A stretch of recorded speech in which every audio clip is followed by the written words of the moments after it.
All right, we can go ahead and get started. I will now call to order the meeting of November 16th, 2020. Would the Deputy Speaker please call the attendance?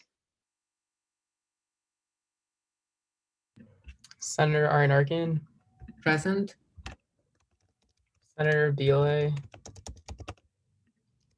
Senator Dillingham, Here, sorry. Senator Fegler, Present. Senator Hawk, Here. Senator Hathaway, Here. Senator Cosme, Here. Senator Liang, Senator Liverpool, Here. Senator Nadeem, Senator Chongase, Senator Ramirez, Here. Senator Rogers, Here. Senator Sadi, Here. Senator Tulloch, Here. Senator Yoon. Here.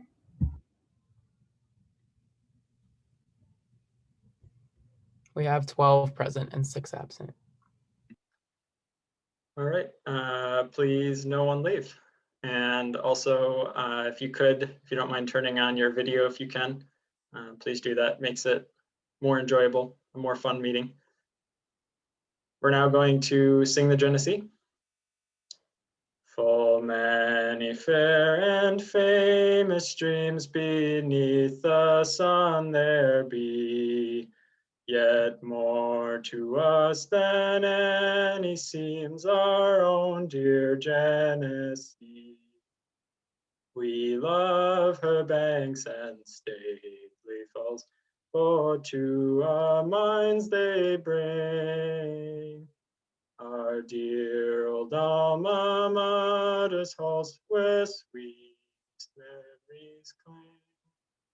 As flows the river gathering force along her steadfast way, may we along life's devious course grow stronger day by day, and may our hearts wherever we roam forever loyal be to our beloved college home beside the Tennessee. All right, we're now going to read the land acknowledgement. Would a senator like to read the acknowledgement? Senator Tulloch. We would like to acknowledge with respect the Seneca Nation, known as the Great Hill People and keepers of the western door of the Haudenosaunee Confederacy. We take this opportunity to thank original caretakers on whose ancestral lands the University of Rochester currently resides in Rochester, New York. All right, thank you for that. We're now going to go into open forum. Are there any points of discussion or any questions for open forum?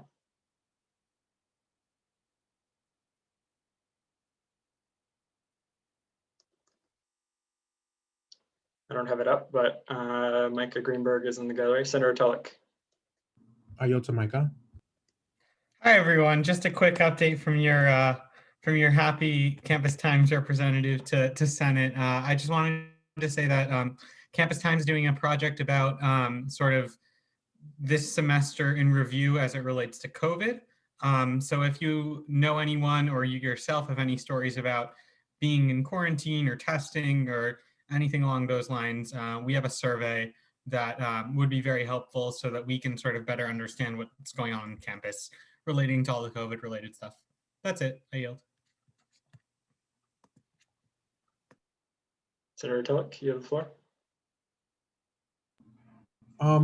Yes, so I'm actually going to speak on something for a few moments. I kind of just wanted to introduce the conversation of talking about the occupation that happened at DPS, because I don't believe it is on here in any fashion. Xander, please correct me if I'm wrong. I don't believe it is. So yes, there was an occupation at DPS Saturday night.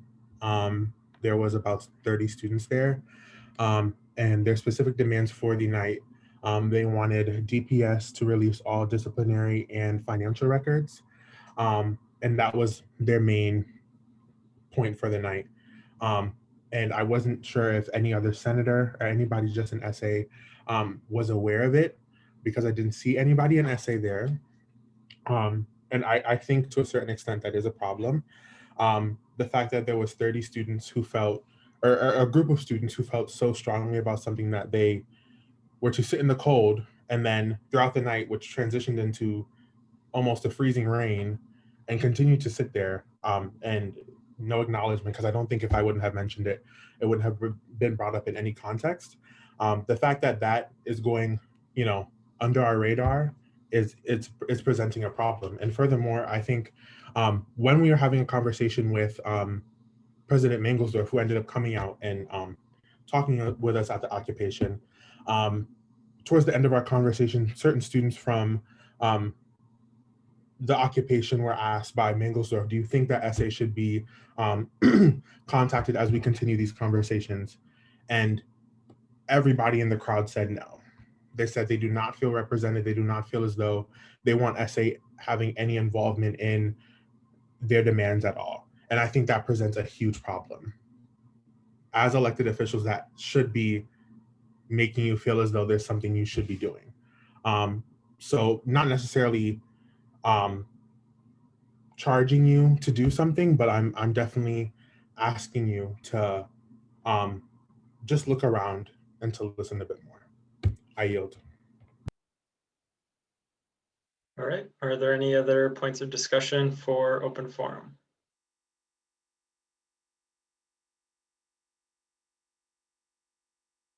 Seeing none, we can move into old business. You can see the current updates that are here. I have nothing to add. Unless there's anything to add, we can move into questions or discussion. Is there anything to add to what's here, or any questions or discussion?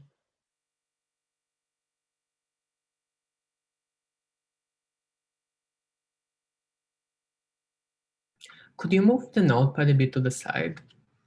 Oh, apologies, yes.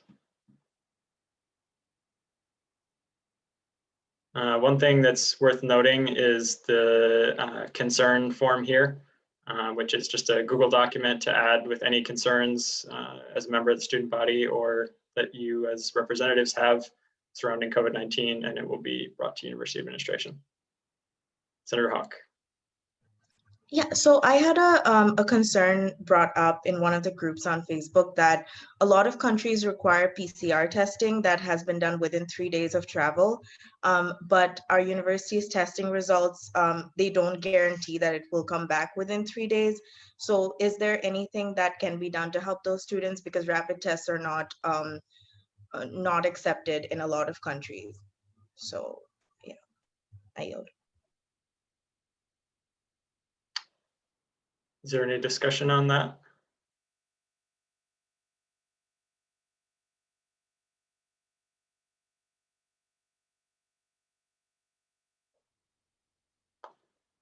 All right, seeing no discussion, we can move into Senator updates. Senator Arnarkin. Yeah, hey friends. So as you all can see, I'm sitting on the River Campus Advisory Board, and the last meeting, the concern was brought up that Dean of the Libraries is very concerned about students during winter break just staying in their rooms, especially during COVID, and how it will affect their mental health and how it will affect physical health and well-being and so on and so forth. So if anyone has any ideas on any programs that the libraries would be able to run to incentivize students to get out and let's say study in the library space / just I don't know, use libraries for the book collections, because they'll still be giving out the materials and so on and so forth. I would highly appreciate if you could give some ideas, because I wouldn't want our students during the winter break to stay in their rooms for the 2 months, almost 2 months. Yeah, and I yield my time. All right, Senator Hawk. I would suggest that working with ResLife to promote certain events that the library could organize would be helpful. And like highlighting certain parts of the library that have events going on, and also like to collaborate with iZone, I think could be a good idea. But I feel like ResLife, like winter RAs could play a huge role in spreading the word to their residents that there's like these programs going on, and you know, all that. I yield. Senator Cosme. Yeah, just to sort of echo what Rosalma said, I think on top of that, there's a significant effort being made by ResLife at this point to have in-person programming for the winter, and just making sure that like there's an active effort to communicate winter residents' needs with ResLife in order for their programs to be as eventful in terms of engaging students outside of their dorm rooms. And I think if that works out, on top of RAs advertising how there is access available to libraries, et cetera, I think that could make it much easier for students staying over the winter to just have a slightly better experience than they did over summer.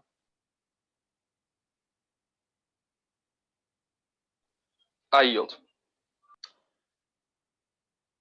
All right. Is there any other discussion for Senator updates?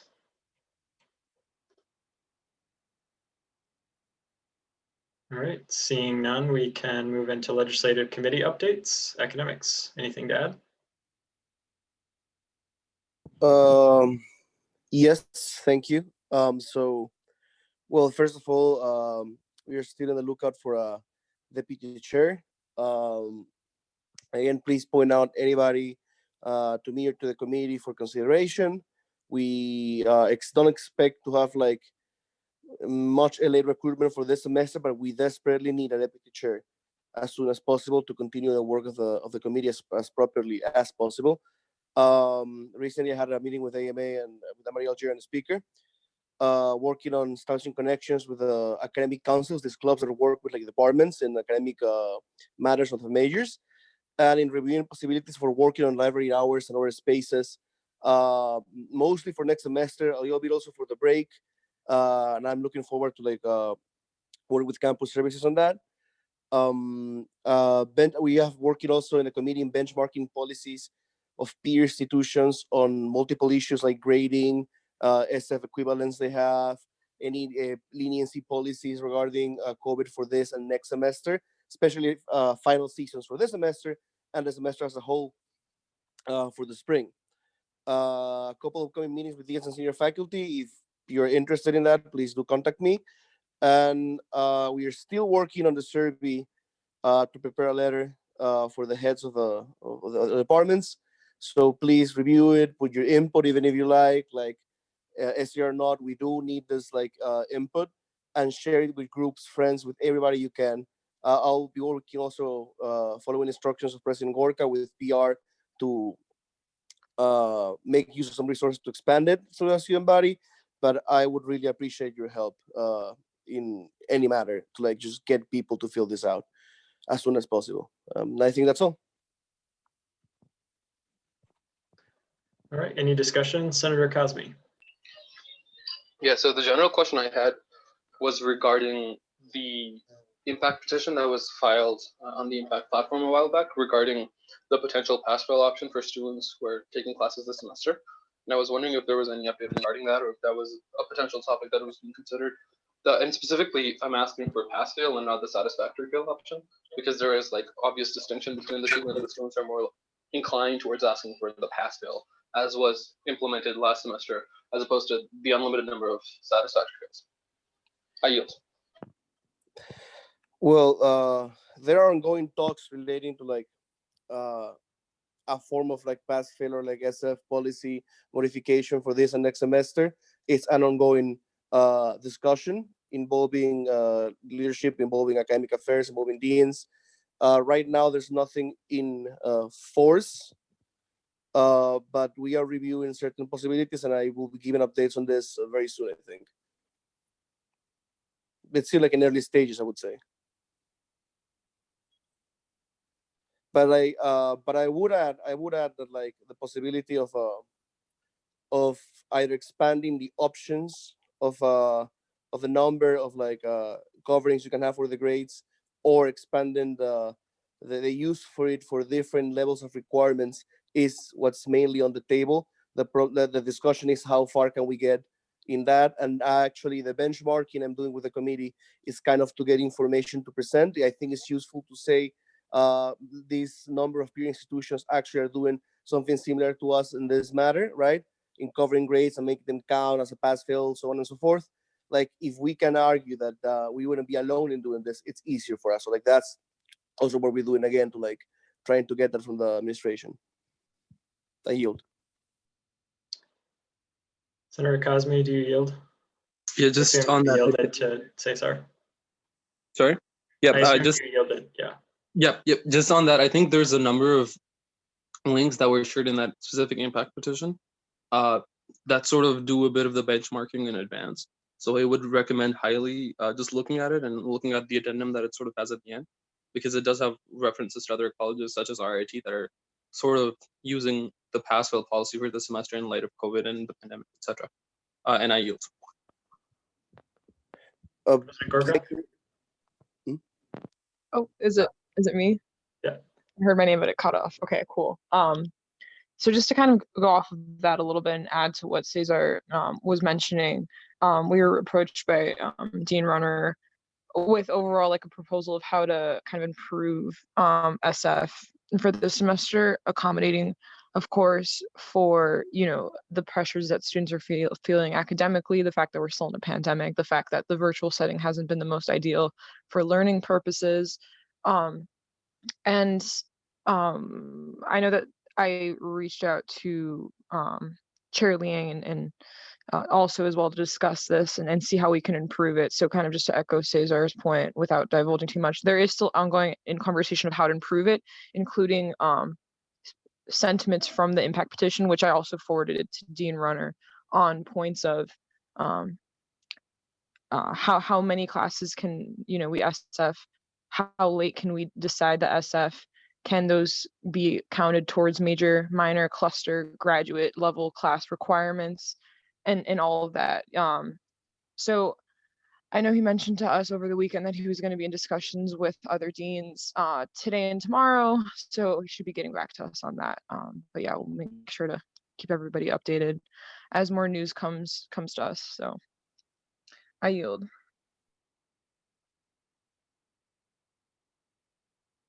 All right. Is there any other discussion for academic affairs? All right, we can go to ARC. Anything to add? Any discussion? Nope. I just want to say, like, for the record, congrats Patern for being Analyst of the Month for October. Woohoo! Yeah, if you have any questions, let me know. All right, any discussion for ARC? Oh wait, I forgot something. Can I say that? Sure. Okay. The December 1st deadline for new organization proposals. Make sure you get your proposals in. All right, any other discussion for ARC? Seeing none, we can go to appropriations. Zach. Yeah, so a very quiet week. We only saw Class Council 2023 come in, but similar to Eden, December 8th is the last day for green form transactions. So if your organization has an event or proposal that requires funding, please be sure to fill out the necessary forms on CCC for that. Thank you. All right, any further discussion for appropriations? Moving to campus services. Yep, we largely just have one update regarding the meal plan requirement for renter stay. The process at this point is what it's looking like is in case students do not want to sign up for the meal plan, if they're staying for the longer period, extended period till spring, they're going to have to email the Director of Dining Services, Cam Schaffman, directly and ask for an appeal form. At that point, their request for an appeal will initially be evaluated, and based off of that, they'll be given the option to appeal, and then the appeal process will in itself begin.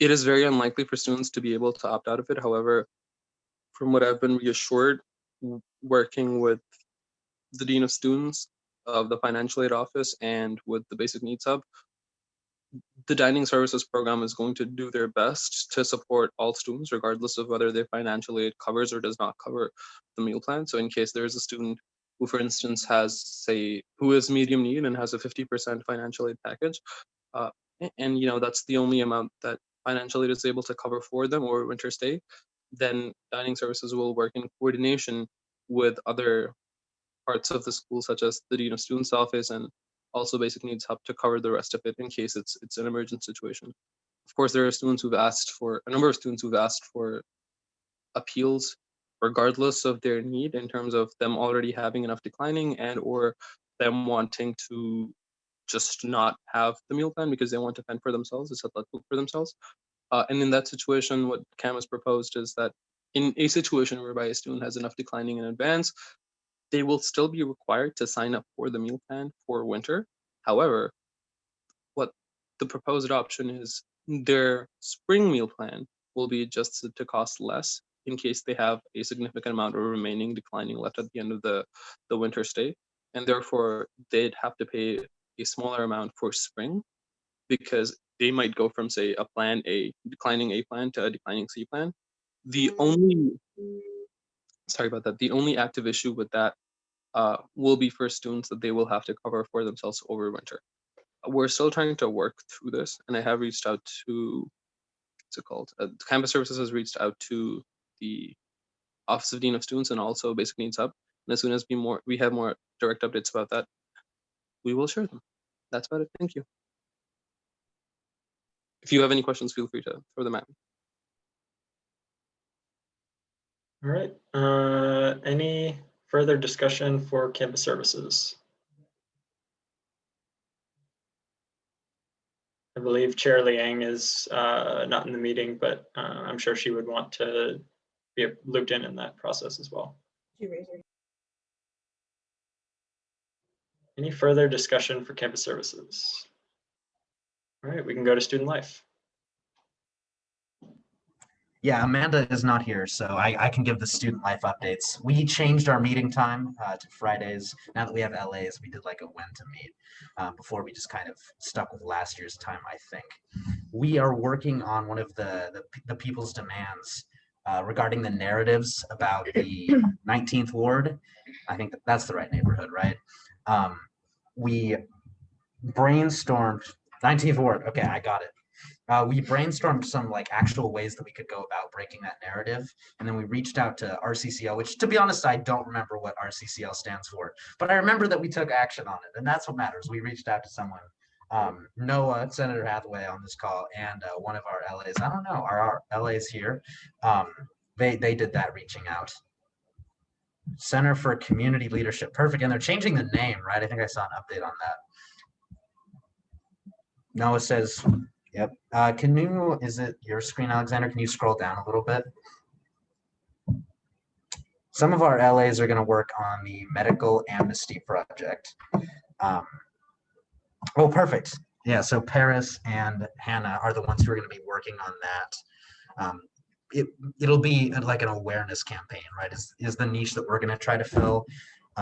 Because we just think that students don't have a great degree of awareness about what medical amnesty means, like what the rules actually look like. I don't have a great idea myself, so I think that would be very helpful. The mental health response, Amanda's working with DPS and UHS on that to try to get DPS officers to not show up to mental health calls. It looks like she's collaborating with Campus Services. I'm not super deeply familiar with this project. So, you know, it would be ideal if Amanda were here. I can only really speak to what's on the agenda, sorry. And then we're working on connectedness and isolation for first years. And so we were going to do a survey for that. And then we realized that there's a million people who already do surveys here. And so the niche that we're going to try to fill is like synthesizing what all of other admin is doing, because they don't often communicate with each other. And so I'm on Climate and Care, which is a committee of like several administrators. And I just go and I take notes on what some of their like programming that they're doing is, or if they, are like putting together a committee. I think there's one about like winter stay programming. So, and then I just email whichever administrator talked about that during the meeting to follow up, loop in the committee. That's where we're at right now. Once we kind of have a sense of what everyone else is working on, that's when we can like pick up a project, right? Some initiative that we want to do. I think that's everything for student life. If I forgot anything, LA's, Noah, Iman, please let me know. All right, any further discussion or anything to add?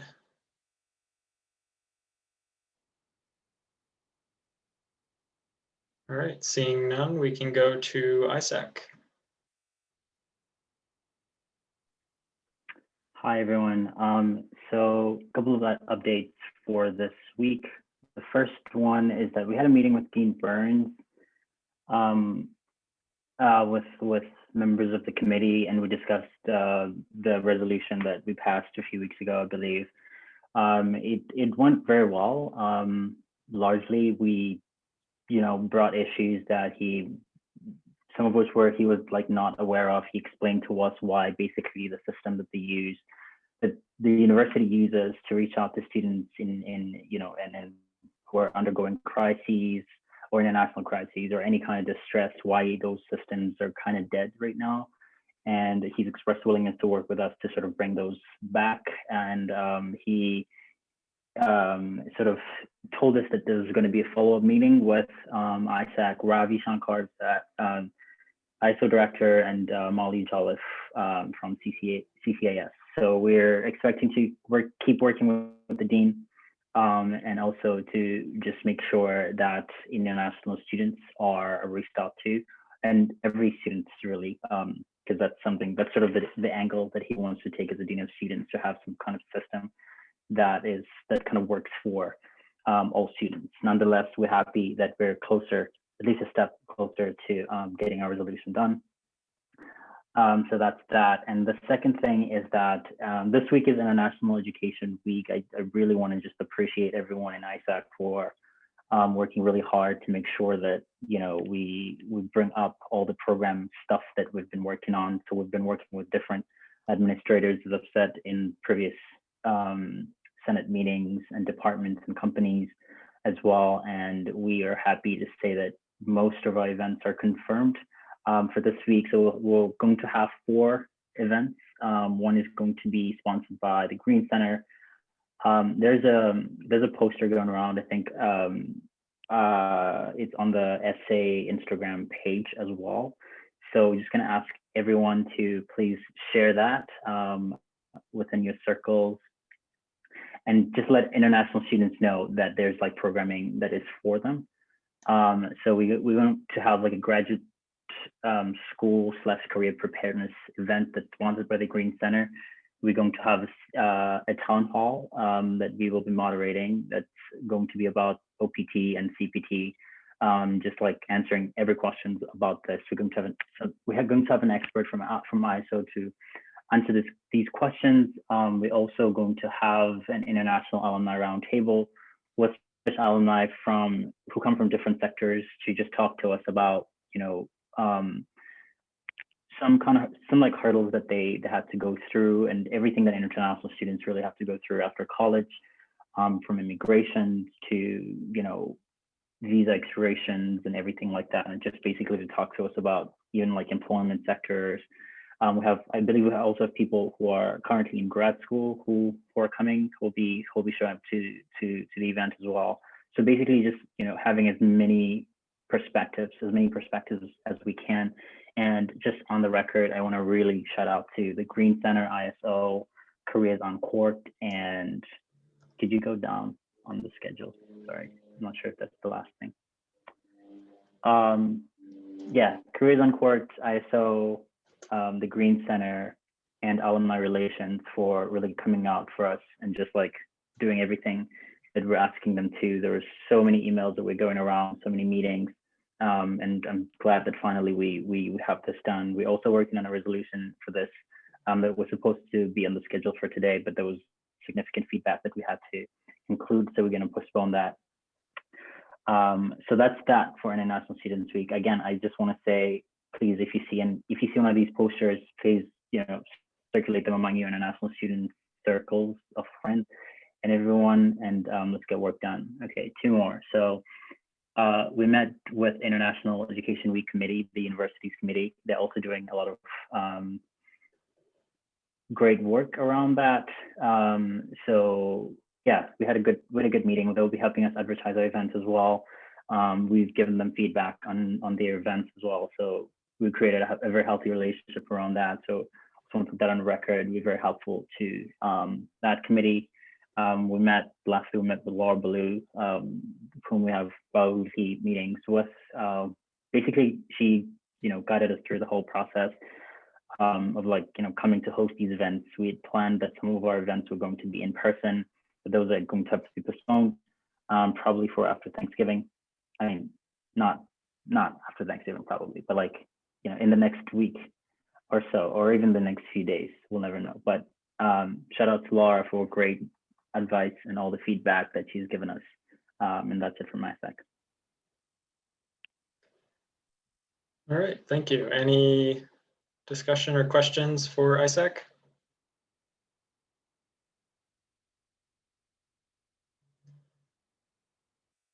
All right, seeing none, we can go to exec updates.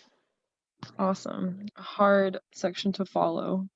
Really excited about International Education Week.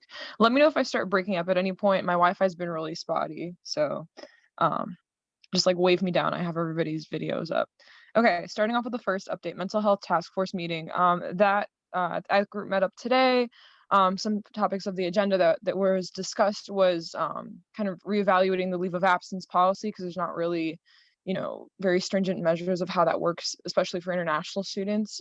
So the chairs of the mental health task force are looking into that. And we also as well discussed the mental health response on this campus and its association to DPS, so kind of overlapping a bit with the campus services and also student life kind of initiative.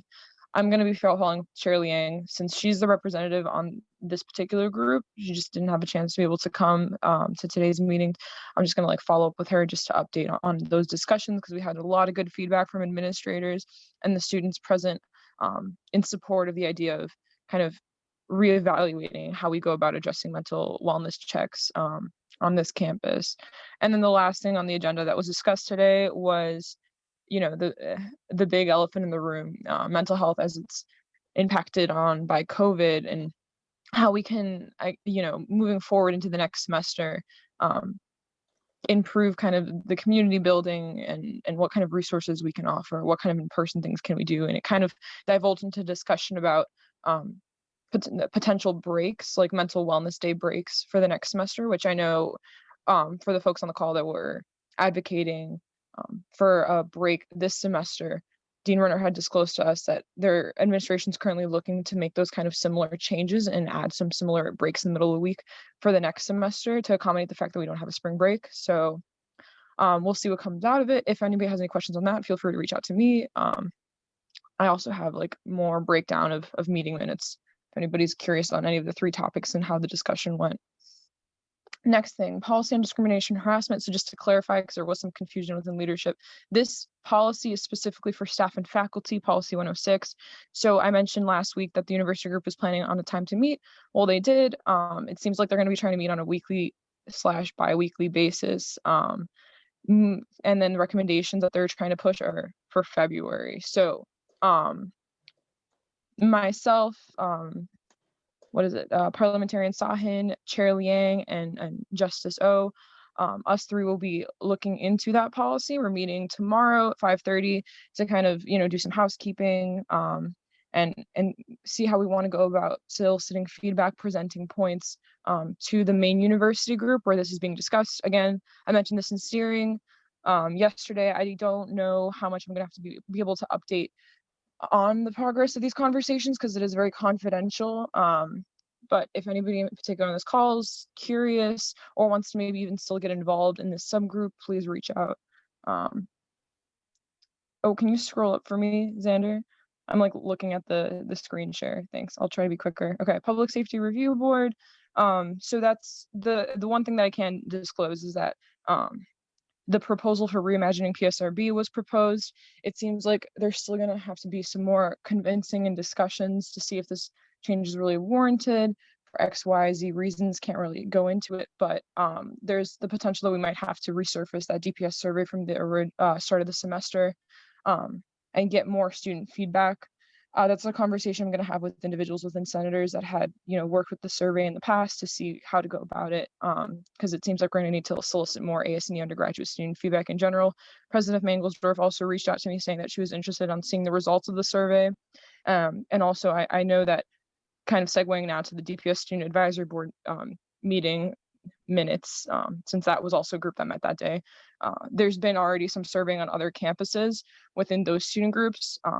So trying to kind of add to the pool of data and do a holistic review of DPS. Also on the same note of Student Advisory Board, what is it? The discussion points, kind of just to update folks. Senator Salimi's texting initiative to have DPS have a texting platform where students can reach out to them, conveniently. It looks like that's going to be pushed and potentially implemented for next semester. They're still kind of experimenting with what servers they want to use and what kind of specific system they want in place, benchmarking with Monroe County. And then, of course, there was brief discussion on mental wellness checks, but that's a really fresh conversation, so not much to really share there. Title IX,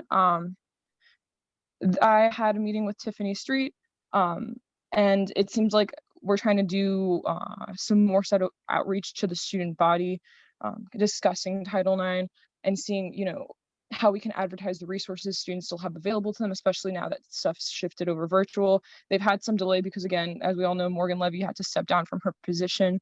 But now they're kind of got a system working with Rachel Kroger, who's the intern. So again, more educational outreach measures, panelists being one of them. So I mentioned like topics of related to COVID, like what kind of relationship violence do you see in a virtual world? What are the flags?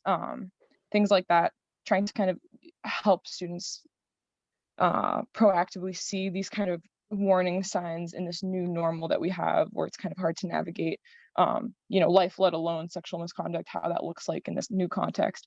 Okay, moving on, collaborating initiatives with other schools. So I had 2 schools reach out to the executive, one of which was on ebooks and textbook affordability. So this particular group, just to kind of summarize, is proposing this like overall domain that they have where they collect PDF copies of a lot of, popular books for schools.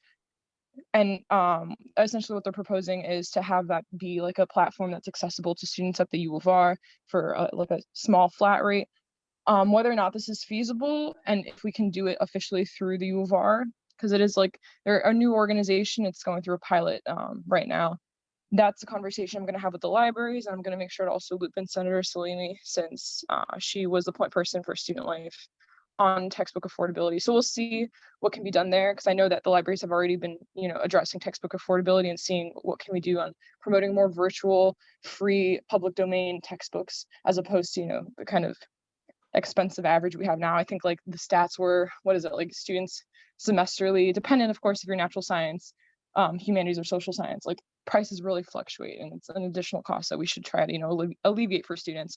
The group safety app, this one was proposed from a particular like collaboration between SUNY schools, and it is a app you can download essentially and connect with students that are going off campus for a night out, so you can proactively be safe when going out to bars or off-campus houses. Of course, it doesn't really relate to this semester since we're not having parties, we're not having big social gatherings, but for the future could potentially be a good kind of, app to have just in case. Of course, I'm going to be talking with Dean Burns about this further to see if it's, something that they can see the university wanting for the ASC undergraduate students. If anybody has any thoughts on the other two, this or the latter, feel free to reach out to me.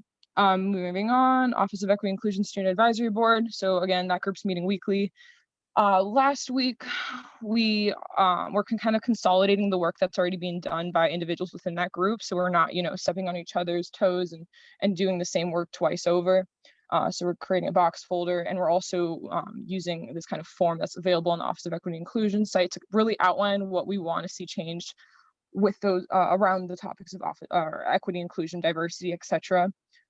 Big topic still is proactive ways of addressing campus climate and the issues associated to, like people not knowing how to have respectful discourse, discrimination, etc.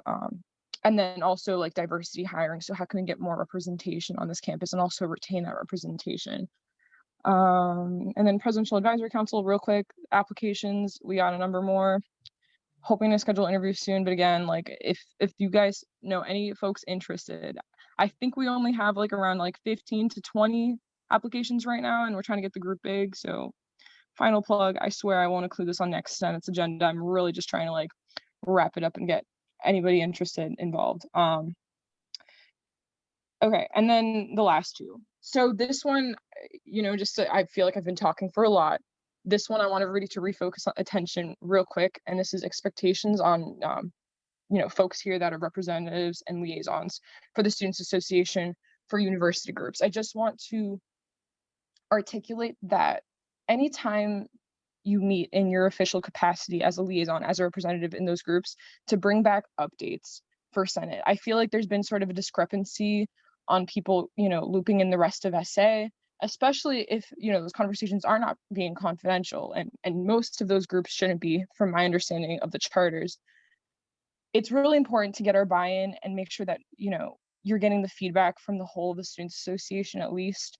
So please, like moving forward, in whatever university group you're meeting, whether it's monthly, whether it's weekly, whether, putting it in the senator updates or under a committee update, just make sure you're including discussions had.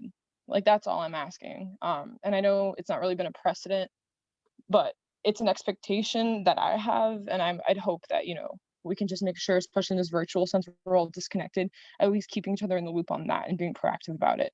Awesome. And then, okay, very last point. This is something that I guess I kind of want to solicit feedback on to kind of preface this a little bit.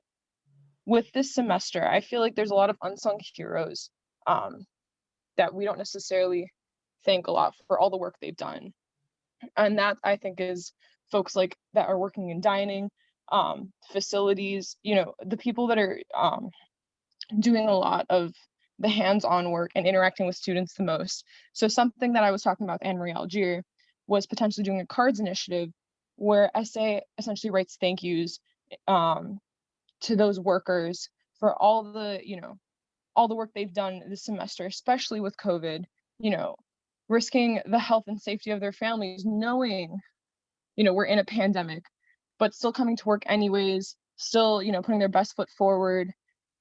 I'm personally touched every time I go to the dining halls and see just like the workers and them making small chat, with students. It's really heartwarming, and I just don't think they get the appreciation they deserve. So seeing what can be done on really just kind of giving back on behalf of the ASNE student body and showing that appreciation. So I guess on that point too, like, I just wanted to get people's opinions if they would be even interested in that.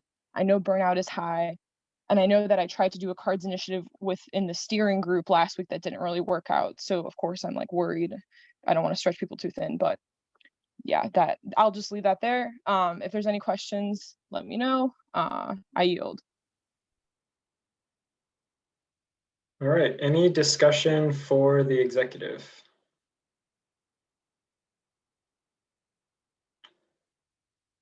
Seeing no discussion, we can move to Alumni Advancement.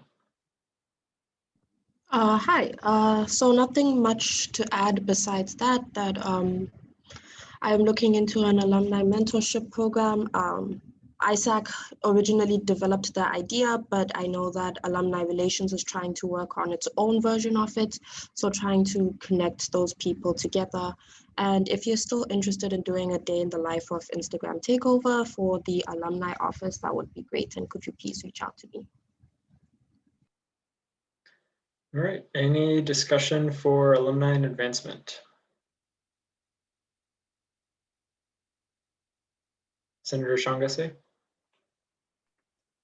Yes, I just wanted to say on Seka's point, Larissa and Mike are working on like an alumni program, as you have indicated.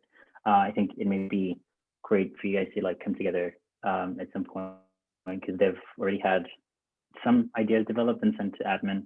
I'm not sure where Alumni Advancement is, but I know that there are people in Alumni Advancement that we've talked to during meetings.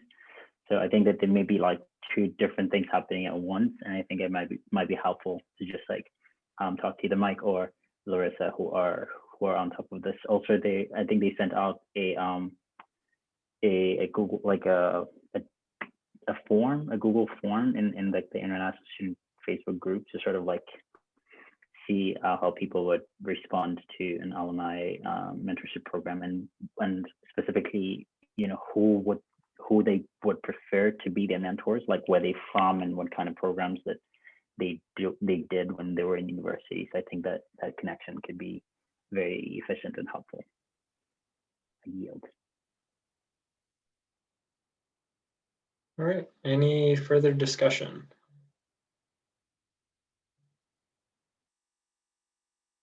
All right, community engagement. Any discussion or questions for community engagement?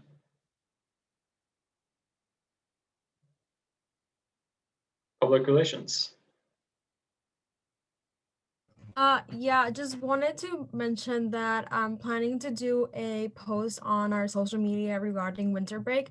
So specifically for all committee chairs, but also all senators, if you have any update regarding winter break that you think student bodies should know, please let me know so I can include it. And the other thing is that Typhoon mentioned this in the email, but I wanted to ask other people's opinions. If they wanted to change the website to say interested in attending a committee meeting and then see the document, or like, and change that to from what it currently says. And it currently says all committee meetings are public. So if like committee chairs can let me know what they think, that'll be great.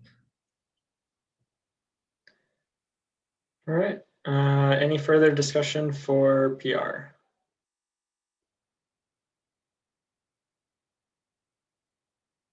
All right, Parliamentarian Sahin.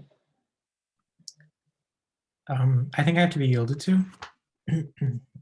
You do, but if it's a is it a clarifying question, or are you being yielded to discuss?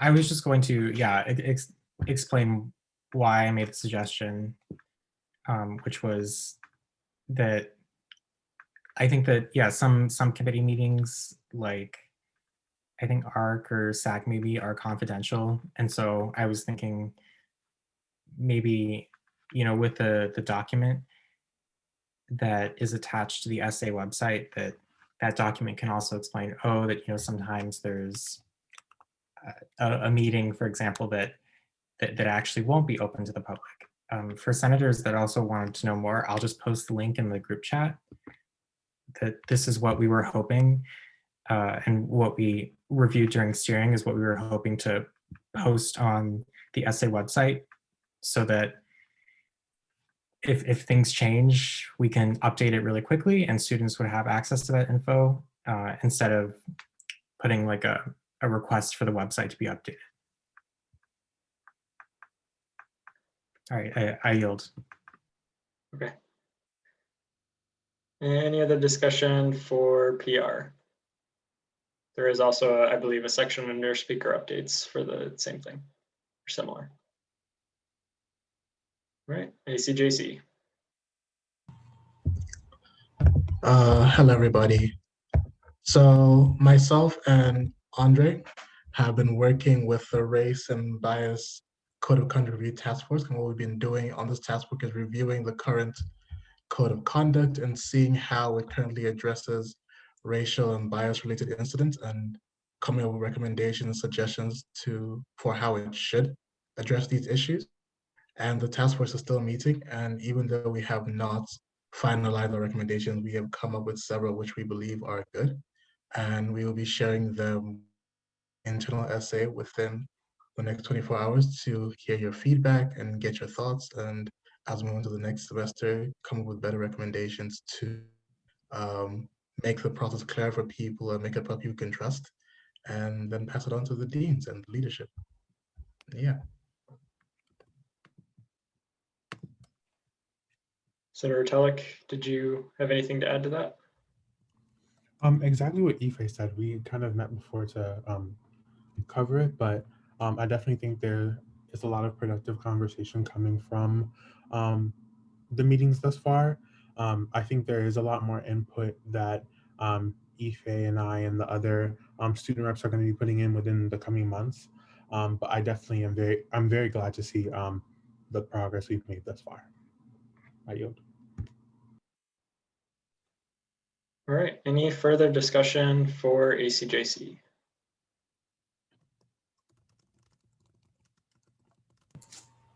I have just 1 or 2 points. Sure. So first of all, thanks Ife and Andre for all the work. Really appreciate it. I also just really want to stress that, as per normal, just reach out to me and I'll try to make sure that any questions get answered or go to the right place. That also applies in things like this. But again, regarding conduct, we're always happy and available to speak. Thanks. I yield. All right, any further discussion for ACJC? Okay, parliamentarian updates.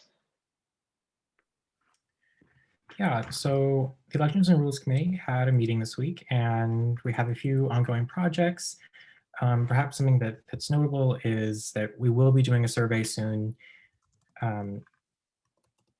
based off of a resolution that was passed last year directing our committee to see if students wanted to have ranked choice voting, or also known as instant runoff voting, for the SA presidential elections. So that survey is almost finalized, and then we'll soon try to reach out to students for that. The other thing was for Senator Classifications Project. That's mostly, I mean, pretty much the exact same as what appeared last week. I just really want to make sure that everyone is aware of this and no one's blindsided, that we met with Laura for 2 weeks at meetings, and we determined that we would have the number of seats reserved for senators to specific class years reduced from 3 to 2, and then the rest of them would just go to at-large senators. No one who's currently on Senate would lose their seat because of this, and also the first-year senators would not be affected by this.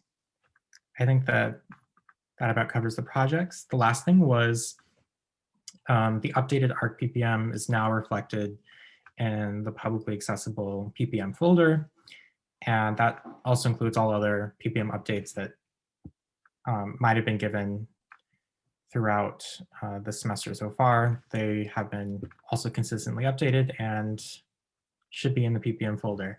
If there's anything that doesn't look up to date, of course, please let me know. I think that, yeah, that's it.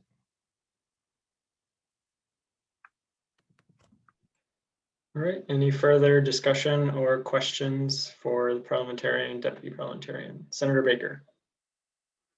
I may have missed this. So are there still the same number of senators in total, and then there's just more at large, or? Yeah, that's correct. We were, part of the discussion as well was, you know, sometimes there was only like 3 people running within a class year, and they almost didn't even have to campaign that hard because they knew that they were like guaranteed a seat. So we were trying to make it a little bit more competitive, and we also recognize that even if a senator comes from a specific class year, they generally represent the overall student body. So we tried to create a few more at-large seats. Okay, thank you. Yep. Senator Baker, I assume you yield. I do yield. All right. Any further discussion for parliamentarian or deputy parliamentarian?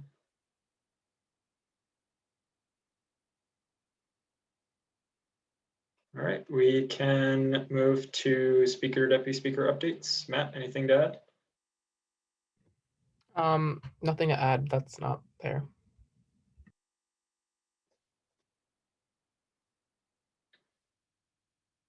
All right.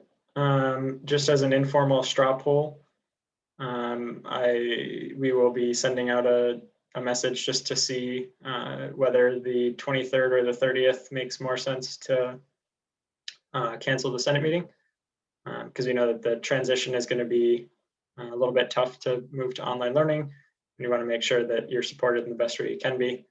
So we'll be having Senate on one of those 2 days, but it's up to the Senate on which day you think is best. Otherwise, is there any other discussion for either Matt or me or Matt? Parliamentarian Sahin. How many more Senate meetings does that mean there would be for the semester? If one of those meetings are canceled, are there still 2 Senate meetings left? Yeah, it would be like one of those 2, and then the 7th, and then 2 more. Okay. All right, sounds good. Thanks. All right, any further discussion?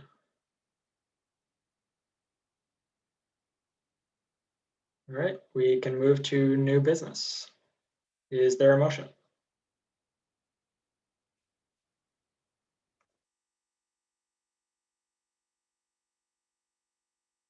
Senator Hawk.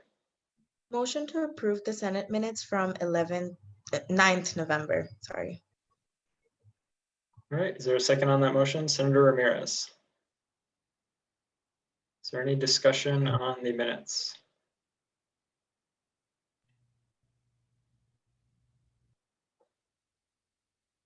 All right, seeing no further discussion, we'll move into a vote by unanimous consent. Is there any dissent on approving these minutes?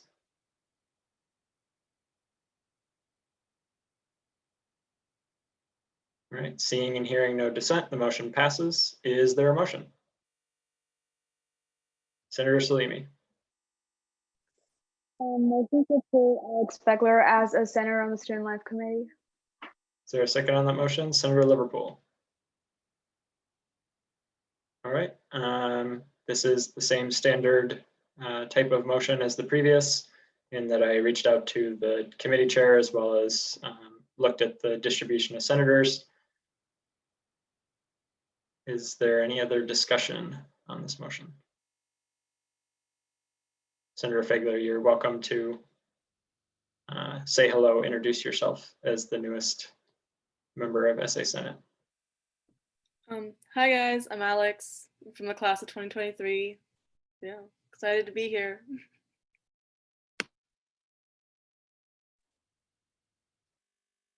All right, if there's no further discussion, we can move into a vote by hand vote. We'll switch it up a little bit this week.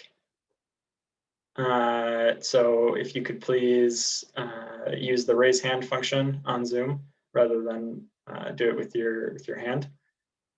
So all those in favor of approving this motion, please raise your hand.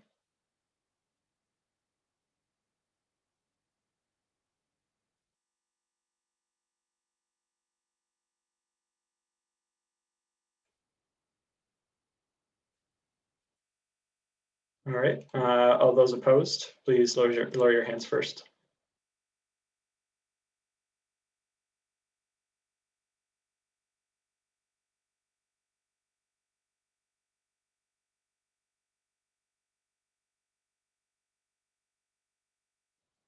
I need everyone to please lower their hands.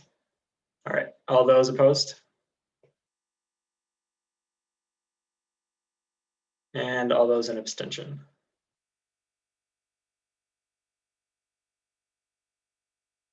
All right, Matt, do you want to announce the total? Yes, so 14 yeses, 1 abstention, 14 yeses, 4 abstentions. All right, so the motion passes. Congratulations. Is there a motion? Senator Ramirez. Motion to overrule the Student Life Committee PPM to approve Epiphany Adams as the Deputy Chair of the Equity Inclusion Climate Board. Is there a second on that motion? Senator Salimi. I second the motion, sorry. All right. Anyone on Student Life or Chair Rogers? Thank you. I want to give more context. So Epiphany Adams is I think, a wonderful person to work on this board. She's been very involved in the various campus communities, also the secretary of MSAB. I thought she would be a great addition to the board as we kind of finalizing our members. We're looking to have a list of basically a group of people who are really dedicated. So we had our first informal meeting, and I think in the first informal meeting this past week, but I think Epiphany Adams is a person with great character, great determination, great work ethic, and I think she would be a great deputy chair, excuse me. So any questions, let me know. All right, is there any discussion?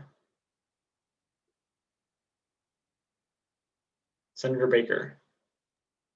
I'm just seconding everything that was said. I think she's wonderful.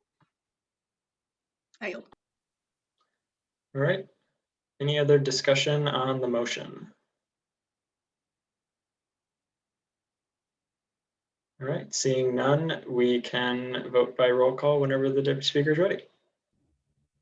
Senator Arnarkin? Yes. Senator Baker? Yes. Senator Belay? Senator Dillingham? Yes. Senator Fegler? Yes. Senator Hawk? Yes. Senator Hathaway? Yes. Senator Cosme? Yes. Senator Liverpool? Yes. Senator Nadeem? Senator Tongase? Yeah. Senator Ramirez? Yes. Senator Rogers? Same. Senator Sadi? Yes. Senator Salimi? Yes. Senator Tulloch? Yes. Senator Yoon? Yes. 14 yeses, 4 abstentions. All right, motion passes. Congratulations. Is there a motion? Senator Hawk. Motion to adjourn. Is there a second? Senator Tulloch. All right. Is there any dissent on the motion to adjourn? Seeing and hearing none, we are adjourned.